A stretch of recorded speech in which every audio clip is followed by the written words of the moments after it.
accounts should I have if I want to be really responsible with my money? Now, the number of accounts we have is totally dependent on us and our financial situation, right? I know that's kind of a cop-out answer, but here's some general rules to follow. When we deal with money management, we want to make sure that the places, our little buckets that we put our money, aren't too many, because then we're like, oh my God, there's nothing in this account. What's the even point? Maybe I'm getting charged a monthly service fee for what?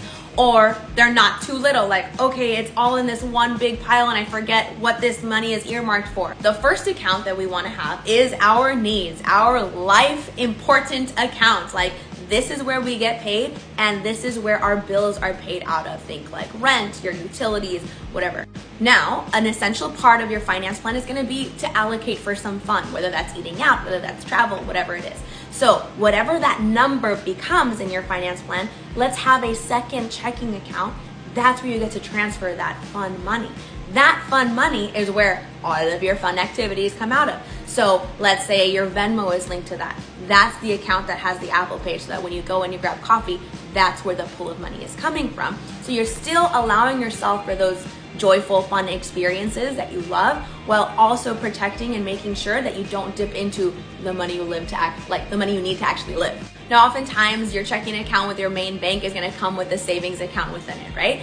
I would say that this savings account is like a little bit of a buffer, a little bit of a rainy day just in case I forgot a bill. It is not going to have your emergency fund, and it doesn't want to have your emergency fund because it's too easy for you to transfer money out of it and then it just kind of goes away, right? So the amount that goes into this kind of like buffer savings account that you have access to really quickly, it's going to depend on what makes you feel comfortable. Is it $100? Is it $200? Is it $2,000, right? Obviously, depending on your expenses and your lifestyle, that number is going to be changing. For example, my client who is 20 and lives at home, her living expenses are fairly low, so she really likes to have about $200 in that savings account. But my client who's a single mom, mother of 3, has significantly higher expenses, so that number is looking more like $3,000.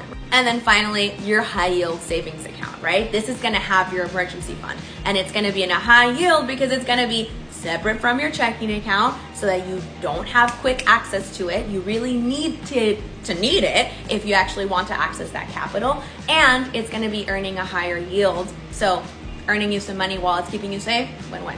The accounts that you have after those are going to be dependent on your situation, meaning like, do you have a 401k or 403b offered through work? Is it a pension? Do you have a Roth IRA or is it a traditional IRA? Those things are going to be, again, dependent on your individual life and choices. Just remember to have the right amount of accounts that will allow you to manage your money more effectively, to make sure that you're covering all of your needs and your wants and your joy, right?